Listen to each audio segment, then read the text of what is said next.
everything is forever stainless space. All thoughts are forever stainless space. So when you begin resting in awareness, what usually occurs for most people is that awareness and points of view seem like two different things. And we've heard all these things about the extinction of mind, the exhaustion of all phenomena, the cessation of ordinary reality.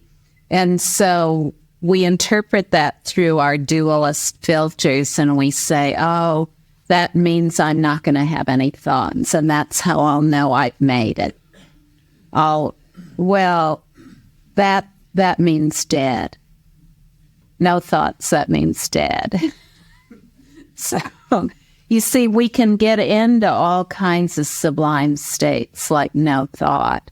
But that is not wisdom. That is not complete freedom. That is not the essence of everything is complete ease. That's just a state.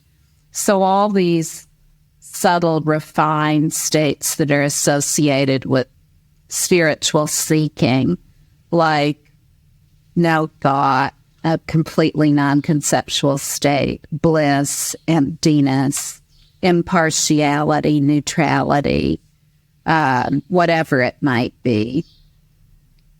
All of these are just points of view. There's no need to take up a point of reference anywhere.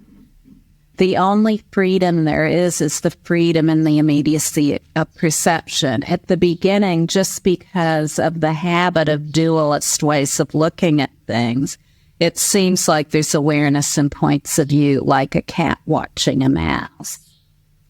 But the more rest there is, the more they're inseparable. There just is awareness as the point of view.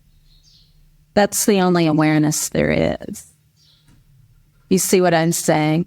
Even if you're saying, well, I'm resting in awareness and here's the point of view, those are 2 points of view.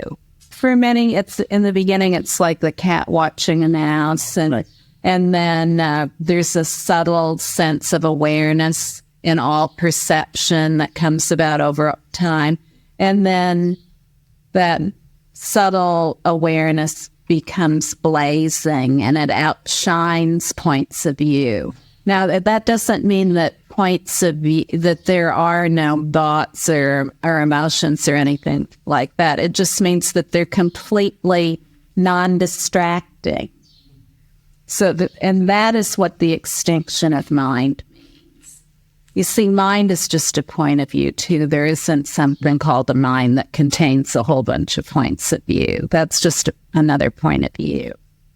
So an easy way to deal with the mind is just to realize the mind's another point of view.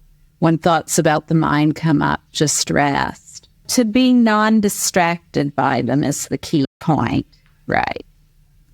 And then the more you rest, even when you feel like you're in a certain point of view, like non-recognition of awareness or complete elaboration of thinking or whatever, more and more it'll be realized that all of it, no matter what it is awareness, the basic space of awareness and nothing else. There's no special way to be or special kind of corral to put thoughts in or emotions in.